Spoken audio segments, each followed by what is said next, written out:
Good evening, and welcome to another episode of the Willard Preacher podcast. So tonight, Gary Cattell, the Willard Preacher, and I, Matt, we're joined by a friend of Gary's named Francis, and Francis was kind enough to come on here and give us some of his background, his testimony, um, and so that's what we're here to hear. So thank you so much for joining us, Francis, and it's great to have you.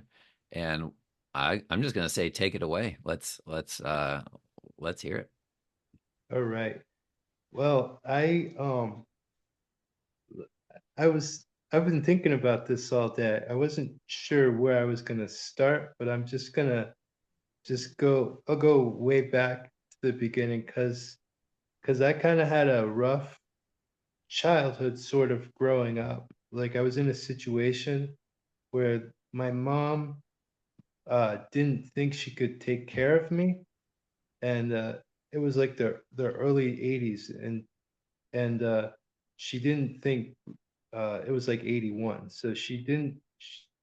So my mom was going to give me up for adoption. She had a friend um, who was up at Penn State, and her friend convinced her to to give her to me, or to give me to her.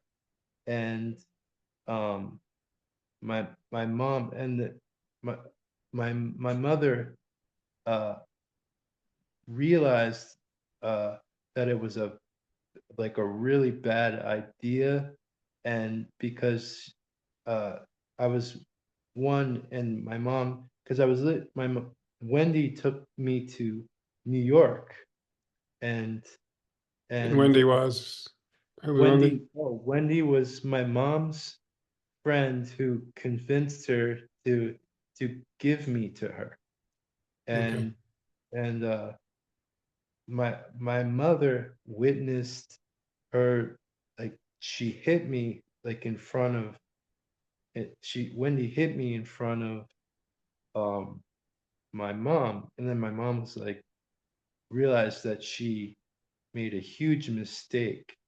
And uh so my mom was trying to get me back, but she didn't realize this lady was like a con artist at the time. She was she was in New York City in the 80s, conning like uh Wall Street people, and people of that, like the socialites and stuff, out of thousands of dollars.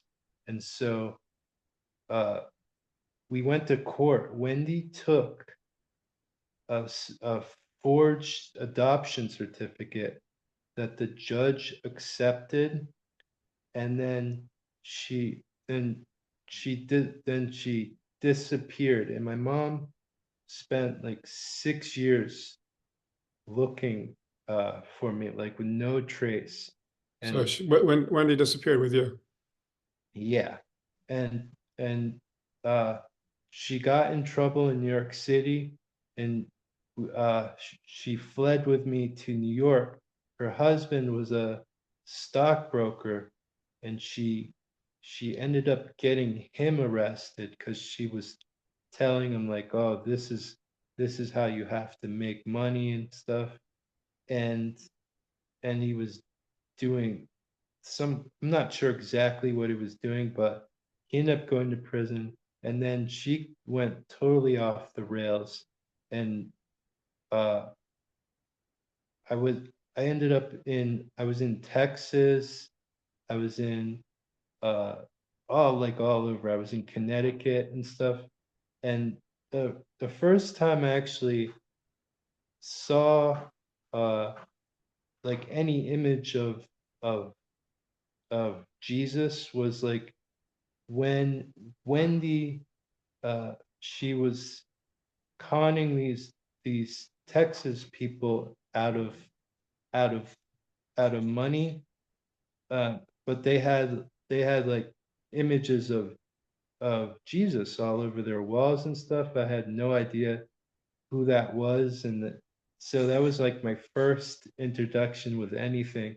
And then so when Wendy kept getting arrested, and whenever she would get arrested, I would go to another foster family, and I'd run away from the foster families, and like every time that like and that was like my MO, because whenever I'd go to a foster family at in Jersey or wherever we were, I would I would like be planning on like how to like try to get away. Like I'd be, and it was, and so I was actually uh my mother was telling me, I was in the 80s, they had people on the back of milk cartons because there was no internet or anything. I was one of those kids Really? on Well, I the remember those back milk of the milk cartons. carton. Like, Yeah, wow. yeah, it was So so. was Wendy abusing you during this time? Oh yeah, definitely. Like um it was really bad. Like Okay. I um and I was she was like hitting me, and every time she would get angry and I knew she was gonna hit me, like uh like a black like a black bulb or black spot, like a huge black like orb would go over her face, and I knew I was like in trouble. And it was literally it was demonic, like she was possessed, and she was uh looking back, I feel really bad for her. um but got arrested. We were in New York or we were in Connecticut or something. They she had gotten arrested and I think I had been this, I don't exactly remember, but I was living on a porch with her for like a winter. It was really cold, and then she had gotten arrested, and then I went to a foster family. They weren't a foster family, but I went to a family, and they were evangelicals, and there was a pastor. So His name was how old were you at Pastor. this point? So I was 7. Okay. So you went to an evangelical home at 7. Yeah, and the pastor, it was Pastor Pony. He was a I think he was Hawaiian or something. I remember he had a big long ponytail, and he told Pat and Rick, they were the Fletchers. They told this family, like, you need to, like, he had some kind of vision of me, or a dream or something, but he's like, you have to get this boy. And because they weren't planning on they they had 2 girls, they had 3 girls, and they had the father, he worked at IBM, and forget what Pat did, I forget what the mother did, but it was just like a normal family. And so they ended up uh picking me up, and I was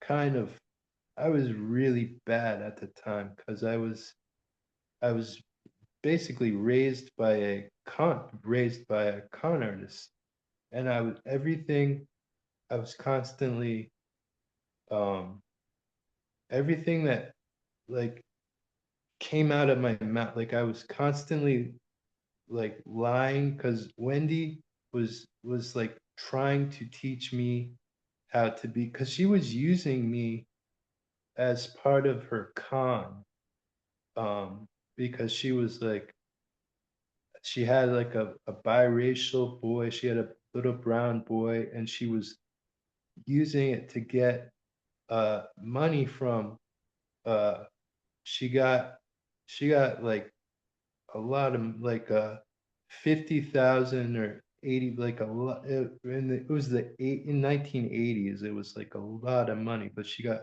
hundreds of thousands, tens of thousands of dollars from soap opera stars and socialites in 1980s New York City.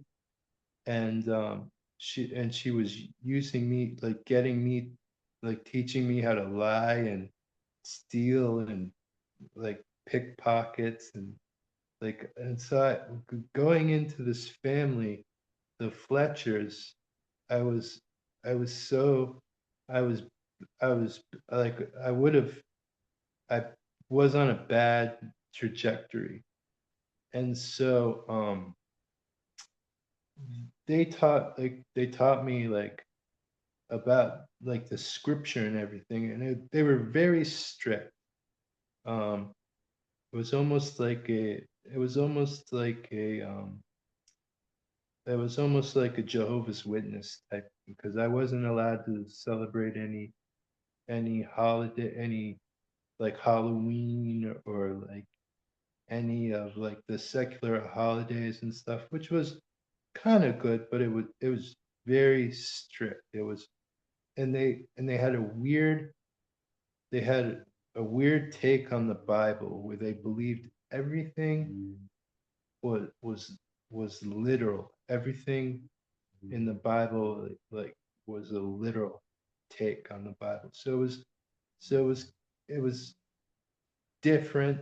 But it was actually, it was, looking back, it was pretty good. Like I needed it at the time. And they didn't, and they eventually, like a year or two living with them, they they told, like Pat sat me down and she's like, look, this lady Wendy is not your real mother. And I freaked out and started crying, and they told me, they were like, this lady Mary is your real mother. Do you want to talk to her? And I started talking to her on the phone and stuff. And I got really close with my mom, and I ended up going back to she was living at Penn State at the time. So I came down and I was living at Penn State, and I and uh growing up, it was, I was kind of, I started with a Catholic. I started becoming doing Catholicism, but I didn't, just because my grandfather uh like wanted me to go to become a Catholic. So I went through I went through the motions, but I didn't um go through the I didn't go through the emancipation or the um like I backed out of it. And then so I was kind of So, confirmation, you mean? confirmation, that's what I meant. So your mom was Catholic. Yeah, my mom was Catholic, and and so then in so growing up in high school, uh like I kind of went off the rails. I kind of got into to uh to trouble, because it was, I grew up, it was Penn State in like the 90s. There was like, you could drink, you could go any, like back then you could go to any house or any party and just get free beer, free anything. And so I I was like, by the time I grew up, I was like already like I was like an alcoholic. And so it was like 18, 19, like 19, 20. I I was headed, I was like, oh no, I had to like do something. And I was dating a girl at the time. So I went down to Philly, and I ended up just working, but I was drinking a lot, um, doing a lot of So drugs. you went down to Philly with this girl. Oh yeah, yeah. Because I knew if I had stayed up here at Penn State, I would have gotten in a lot of trouble. Like it just wouldn't have ended up well. And so I went down to Penn State, and then I was like, I became like, I got a decent job at a hotel. I was like a waiter and became a bartender and stuff. And but I This was was in still, Philly. say what? This was in Philly. Oh yeah, in Philly. I was working at the DoubleTree Hotel, like the big DoubleTree right on Broad Street, right by the city hall. And I worked there for years. And and then um I, I was just I was going downhill. Like I mean I was doing all right, like materially, but I was sleeping with women and doing drugs and everything. And um, then eventually uh, I had like my daughter when I think I was 30, 29 or 30 or something. I had my daughter, and I knew the mother was going to go after me for custody and and stuff. But And you weren't so, married at this time. say what? You weren't married at this time. No, no, no. I wasn't. My daughter was she was a happy accident, but it kind of woke me up and changed my life because I knew that I saw my when I saw my because I didn't want my daughter at all. Like I wanted, like I was hoping like the mother would get like rid of rid of my child and stuff. And when I saw my daughter like the first time, it was like it it it was like it changed something inside of me. So you were And hoping that that this woman would get an abortion. yeah, yeah, Yeah. and But then when you it saw the daughter, yeah, it changed my life. But I still was so I quit drinking, and I started going down because I knew I didn't want to do Catholicism anymore. And I met uh I randomly met some Buddhist monks in South Philly because they're always like giving out their pamphlets and whatnot. And so I started going to the Buddhist temple, and and I quit drinking, and I stopped eating meat, and I stopped doing a lot of stuff, but there was a darkness behind it all because I did the meditations, I did like I uh, I I mastered a lot of like my mind and breathing techniques, but there's a darkness. There's nothing there because there's no real heaven or anything because it's the cycle of samsara. Because in Buddhism you die and then you come back as somebody else and then you die, and it's like it's depressing. And I was looking into it too because a lot of people who become Buddhists, they they get to a point and they ended up they people end up killing themselves because a lot because it's because there's like an emptiness to it. But so I was also at the same time I was really uh I had gotten before I was like a leftist, and I became real political, and um I ended up jumping on the Trump train, and I was kind of ostracized because it's all liberals in my town, and like and uh and I was a it was like I was a joke because I said at I worked at a different hotel at this time, but um, I saw Trump go down the elevator, and I was I said no way, like I couldn't. And I was not a liberal at that time. I was a libertarian. I had left. I'd gotten fooled by Obama, so I was looking for something, and I ended up randomly um, meeting Trump, and I was, and it was to a point when I was like, I have to like, I was I was all in after that, um, and then, but it was still a joke because I was like, this guy's going to be the president, and it was it was kind of a laughing matter. Like I was on social media saying like this guy's going to be the president. The local news interviewed me, and they're like, oh, you think this guy's going to be the president?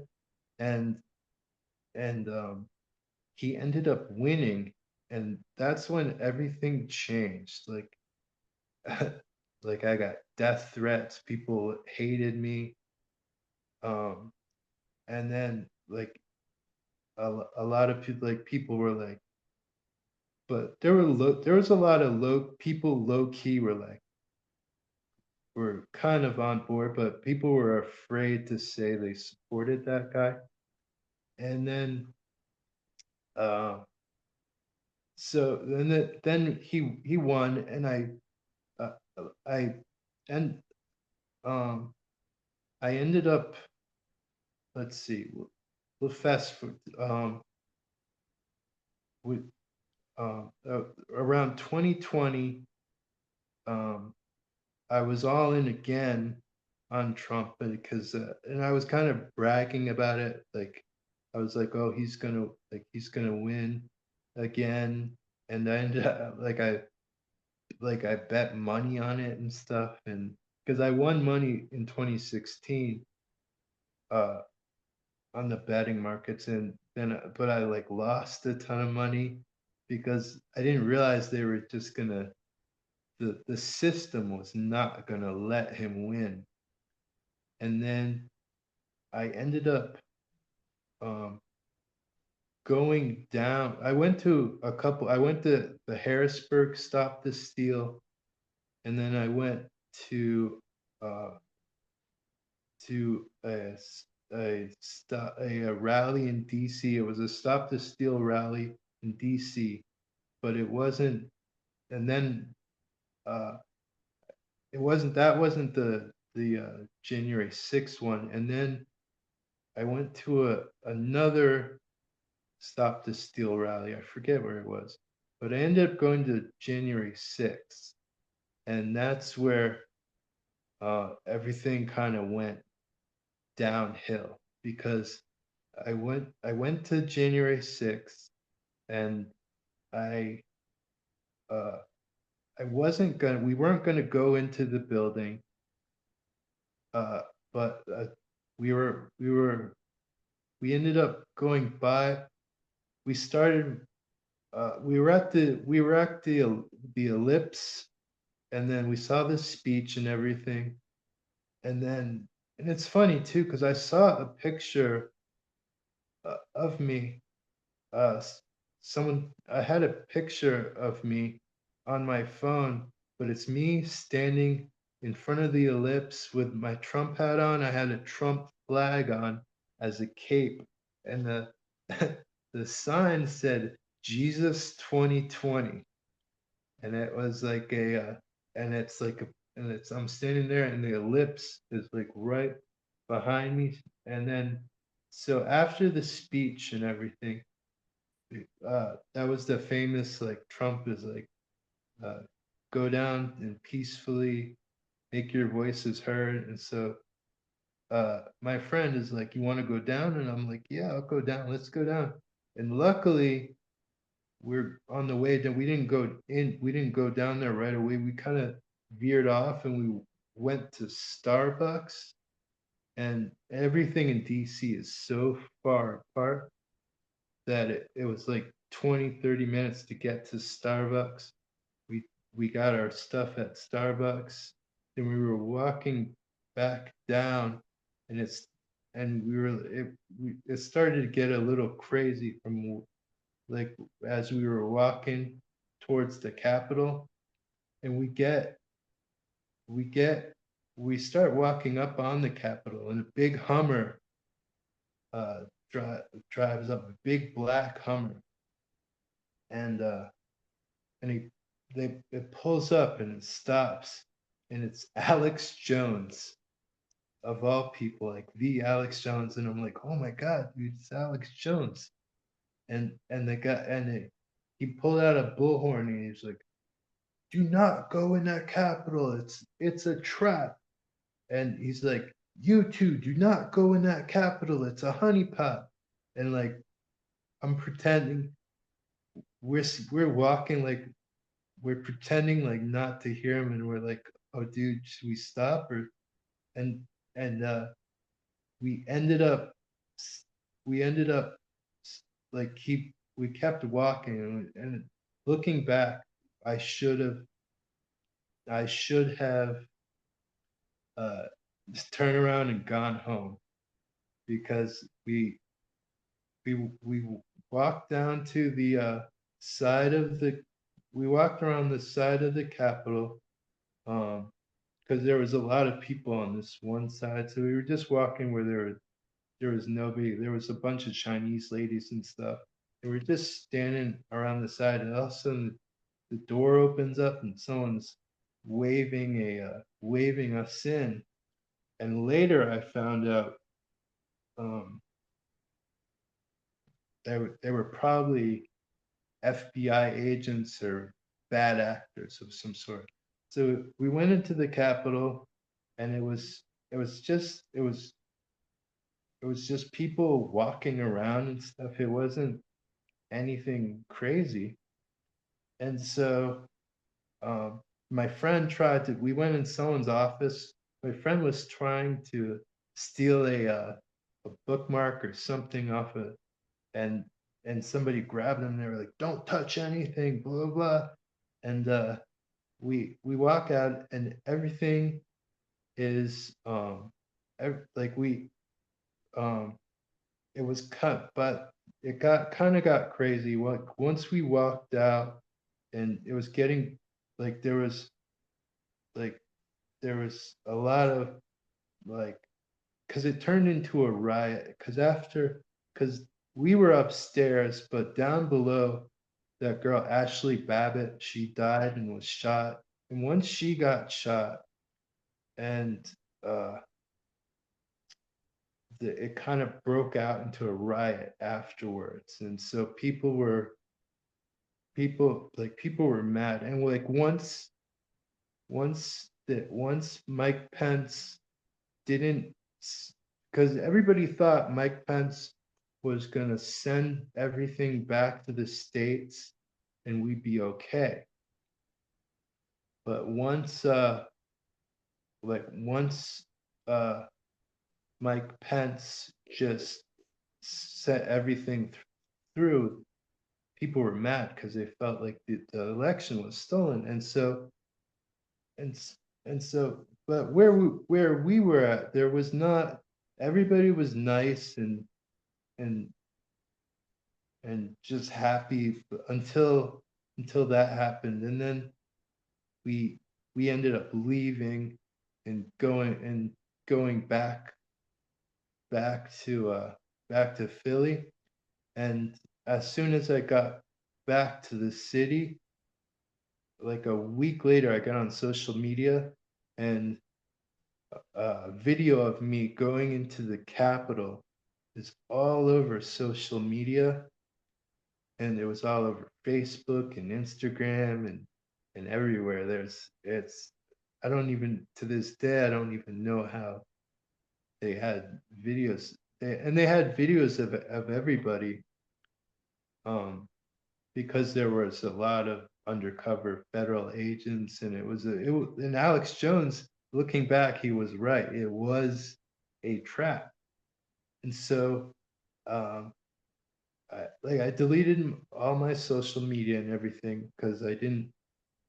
And then I went to I I had gotten a new job at a I had gotten a new job at another restaurant.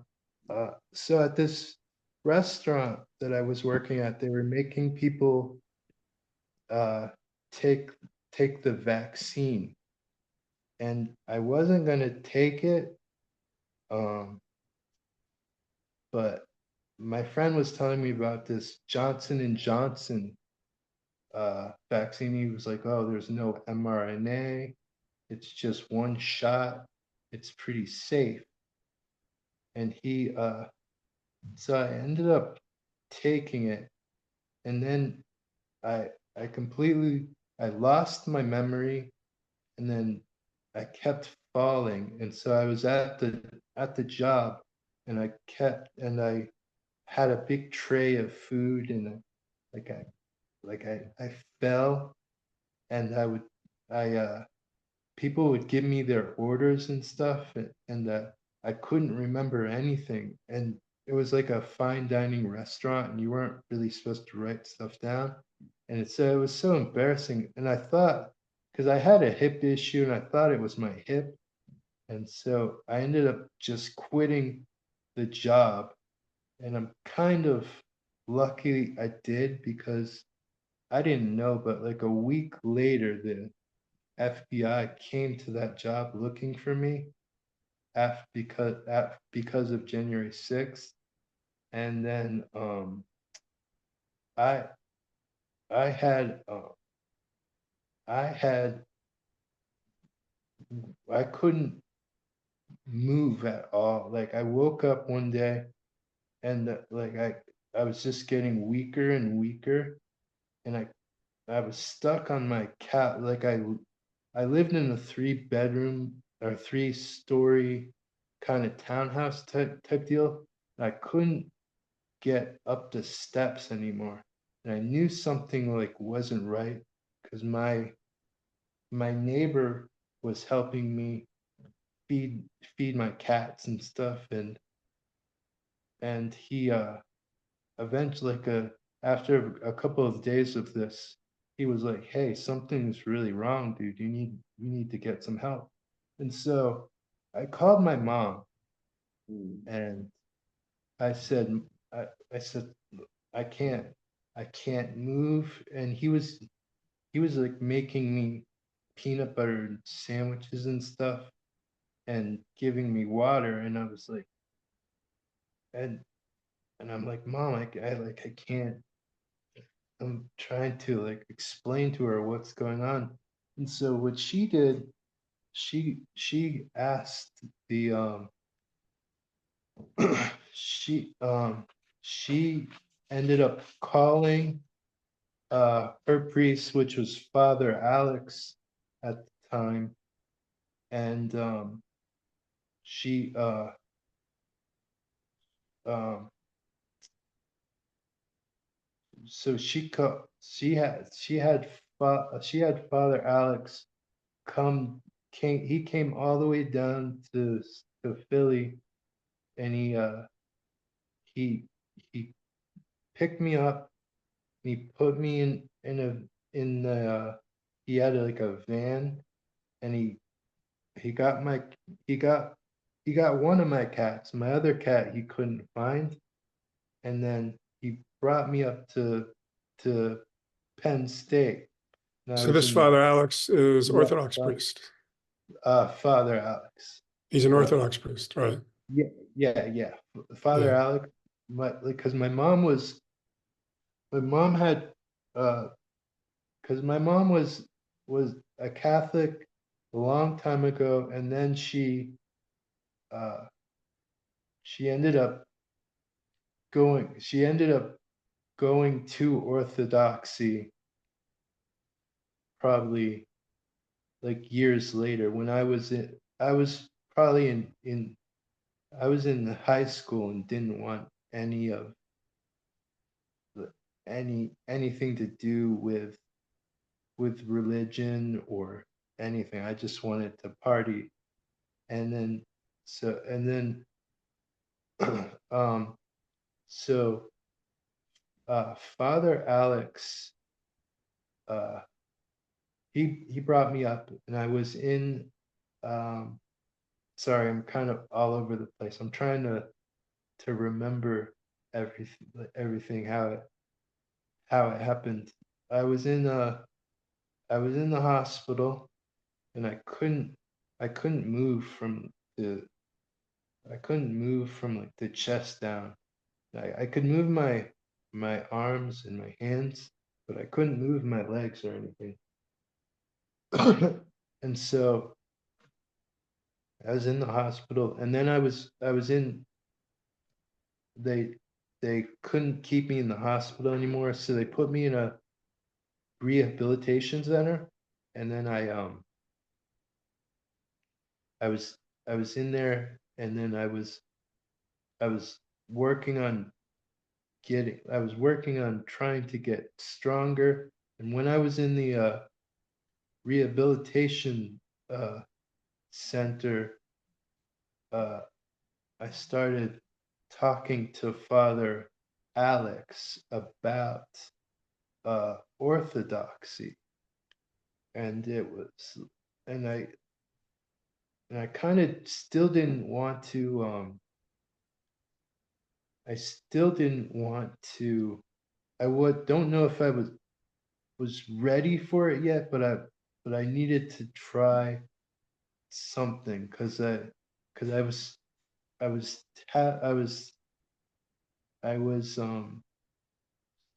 like was I was still doing like the vegetarian diet.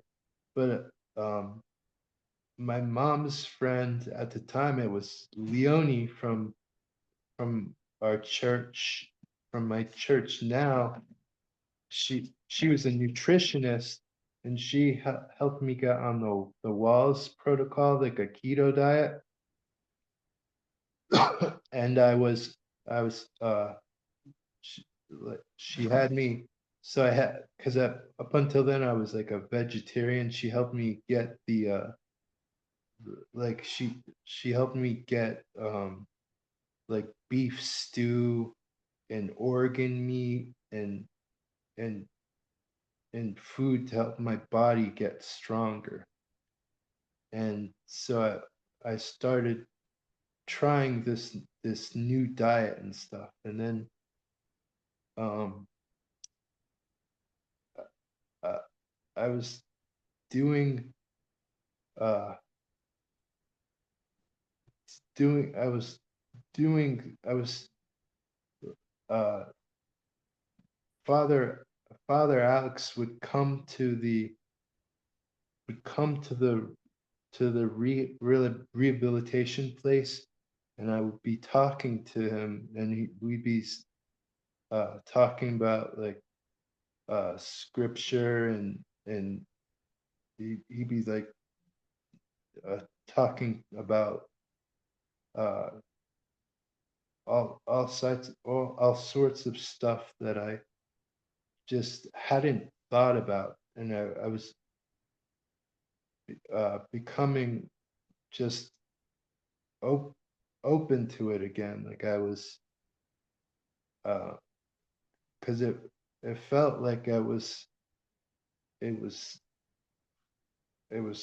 I was supposed to be. It felt like I was supposed to be on that path, and um, it was kind of scary. And um, and I was just, I don't know. It's just it was something that I needed, and it felt like, because before Catholicism, it wasn't right for me, and it was different than, because in Catholicism, like they have like a pope, and they like they worship like a pope, and they have it was just it's it was weird.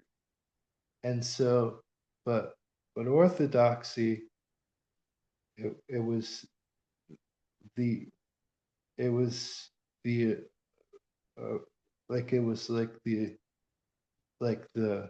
it was like the real thing. And this, and I had before I had like a lot of a lot of kind of just almost false teachings, almost the and I think maybe it was things I needed at the time, like the evangelical stuff, and maybe even the Buddhism stuff, even, and and like people, you have to be careful with that stuff, because a lot of, because they believe a lot of the stuff that they believe in, their deities and stuff. It's like demonic. It's like demons. Yeah. Crazy. But um, and then I started, and I started getting stronger too. I was I was my body was getting stronger. I started to be able to, I could move my legs. Like my mom was one day I was like sitting in the rehab place, and and uh my mom's like, "Did you just move your leg?" And I was like, "Yeah." And she's like, "Do it again." And then like I moved my leg, and she started crying. And I was um and she I was I'm like all over the place. I'm trying to to piece everything together, because um in the beginning too, because I had lost my memory, and getting my memory back, I was I was doing this speech therapy, so it was like a cognitive therapy type stuff. And then um I was I was doing um I was doing a lot of readings and Bible readings every day, and that helped me get a lot of my just a lot of my memory back too. And like I was looking through the Orthodox study Bible, and I started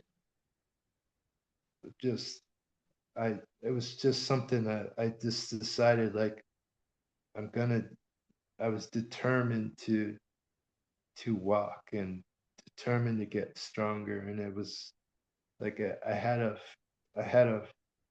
force behind me, like it was just a force just pushing me to like get stronger and get healed. So it's it's it was it was crazy the way everything happened, because I went to January 6th, and I probably would have gotten uh arrested and my life ruined. But I ended up taking the the poison vaccine, and and I and it's like a miracle that I like lived, and that Father Alex, he came, and he basically like saved my life. Like, he helped me out. And then um I it was just it was just meant to be. I don't know, it's just, it fell into place, like everything. and I like it was like something was like looking over me, like because even looking back to where my mother uh gave me away, like she could have, if like anything could have happened, and she could have like been in a situation like never seen me again. But the evangelical family like randomly found me, and then this just it all like it came together, like it's like a yeah, it's like a I don't know, it's just it's It's there's almost like things, God was there. yeah, Almost there's like God things was that looking happen, after you. yeah, there's things that happen that are just beyond your, yeah, you just gotta like put your trust in God, How'd and you he, get from Father Alex coming and teaching you and stuff to ultimately being baptized? so he they ended up uh they ended up because they said, hey, like, because Father Ignatius was talking with Father Alex, and they were like, they did they did a they did a like a like a quick, like they did like a, while I was at the rehabilitation center, they did like a baptism thing while I was in there, because they didn't know, because they thought like I was going to, they didn't know if I was gonna like make it, because they said I was that bad. I got So shot. Father Ignatius is the priest at Holy Trinity now where you go. Yeah, he's my priest now, but at the time, he wasn't my priest yet, Right. but um, he was he was working with Father. Father is kind of like my spiritual. Our Father Alex is kind of like my spiritual father also, because, and he's the one who I think it was either him. My memory of that time is so spotty. Yeah. So it was either him or Father Ignatius that baptized me, and then uh, I ended up um, and um, and the Father Ignatius's church uh, helped me uh, get set up with the apartment and everything after I got out of the rehab, and then I was still like, I still had to, I had a lot of work to do to like get get stronger and on my feet, but I'm still working on it, but I'm like a thousand times better than what I was, where I was at. Yeah, you're 1,000 times better than when I first saw you when you came to the Yeah, church. Yeah. So you yeah. got baptized then in the rehab center, and um, then what? You just started going to church after that, or what happened after that? So I I wasn't going to church regularly. Uh, I would uh, I would go down. Um, I went down to um, I went down to Father Alex's church with my mom one time. Um, I wasn't doing communion or anything. They were like, I was just there, and I went like once or twice, and I wasn't uh going to church, and then I went one time. I started going to Holy Trinity, and then it was I was kind of uh committed to it after that. Like I wanted, like um I started doing uh I just started doing prayers, and so uh my mom's friends, like Anna Stickles and Leonie, were giving me prayers, and I started doing prayers every day. And then I kind of did that also to help with my reading, because I had to like relearn everything. And like I had to relearn how to write and everything, because my motor skills were all messed up. So, and then I started uh doing prayer. I started doing the prayers every day, and started reading. I have an Orthodox study Bible, and I started reading that, and learning more about that. And then I started going to Holy Trinity. Um, and then it started being a more regular thing. And then I went to I did the Orthodoxy 101. I'm not sure how far I was when I did did that.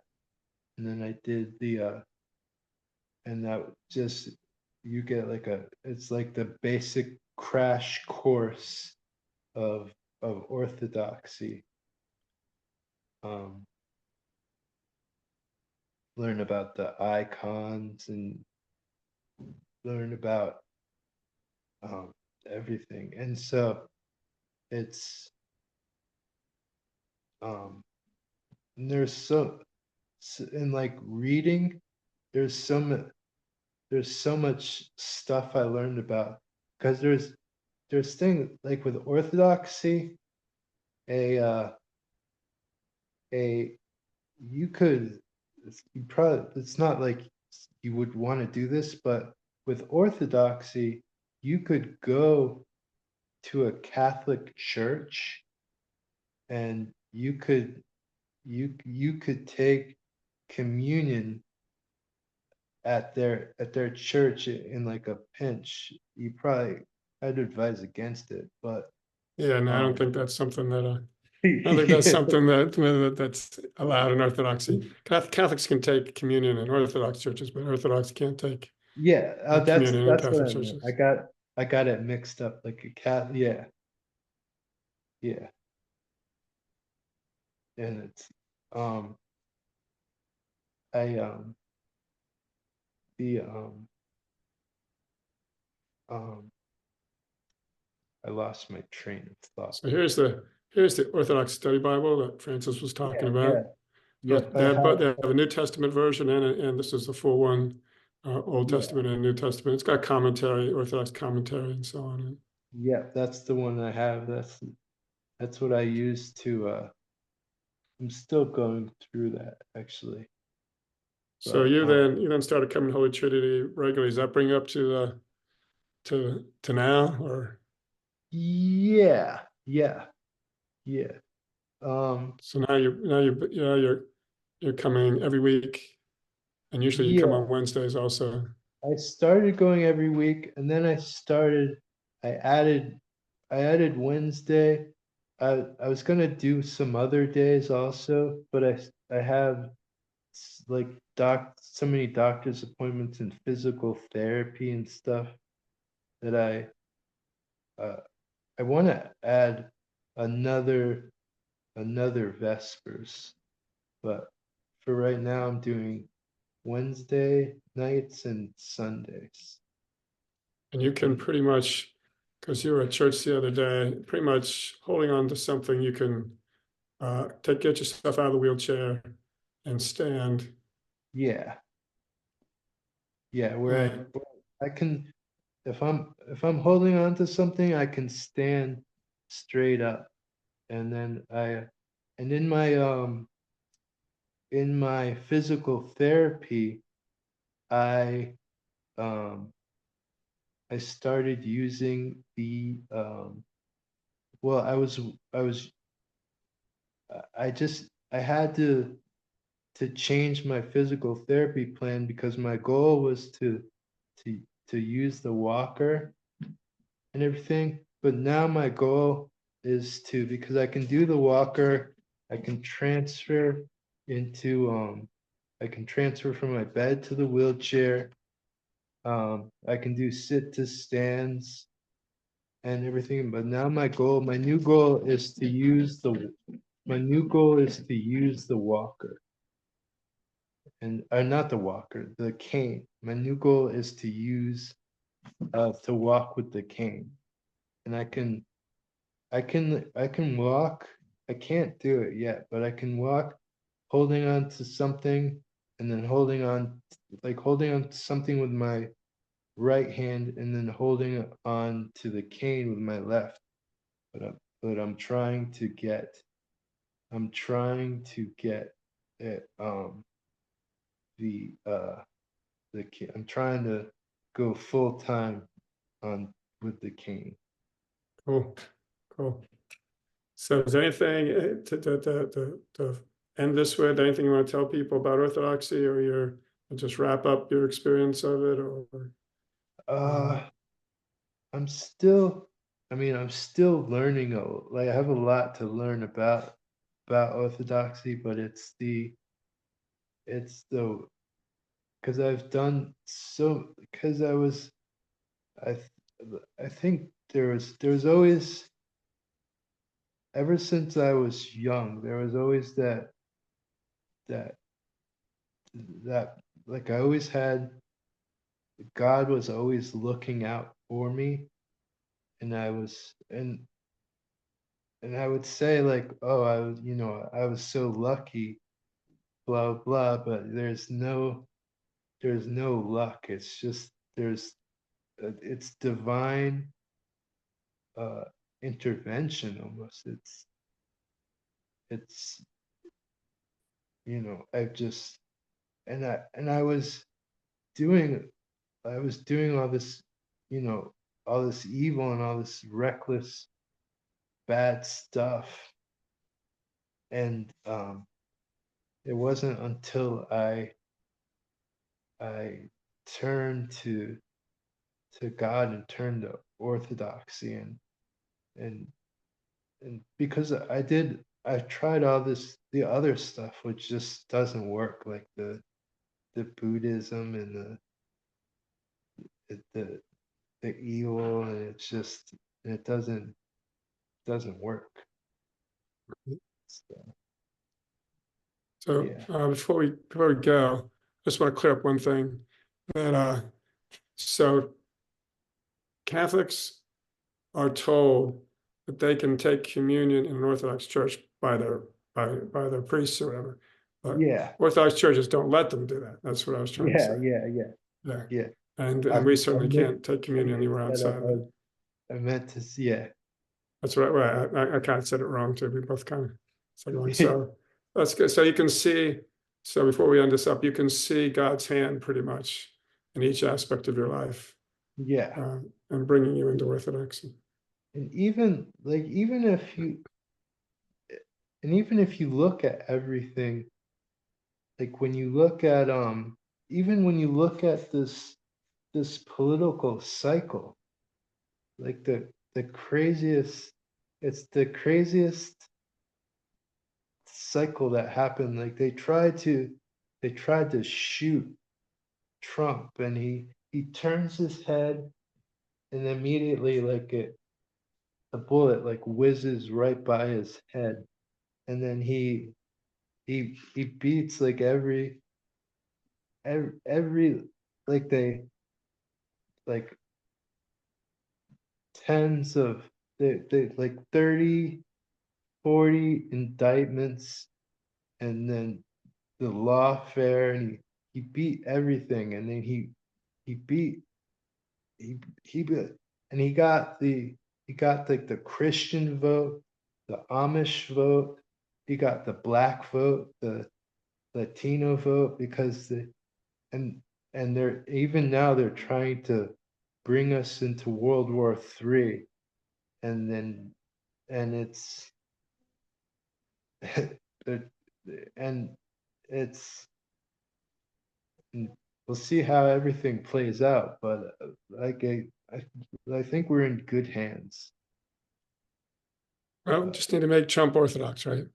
Yeah, he does. And I've seen a little bit more of a shift with him too.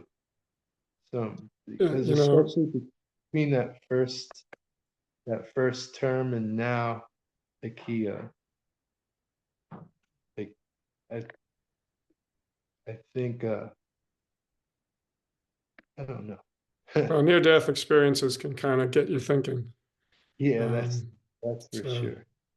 so anyhow, thanks. Thank you very much, Francis. That was good. We were glad to Yeah, hear that. You've had quite the journey. yeah, I know. But yeah, thanks a lot. Yeah. So, And it guess and that's it's kind of what. nice to because I haven't really thought, because I haven't even processed everything, because it's still kind of going on. So Right. to get this story out, it's good. Yeah. Yeah. Helps to see the whole journey. How God Yeah, was there every step of the way. yeah, definitely. All All right. right, Matt.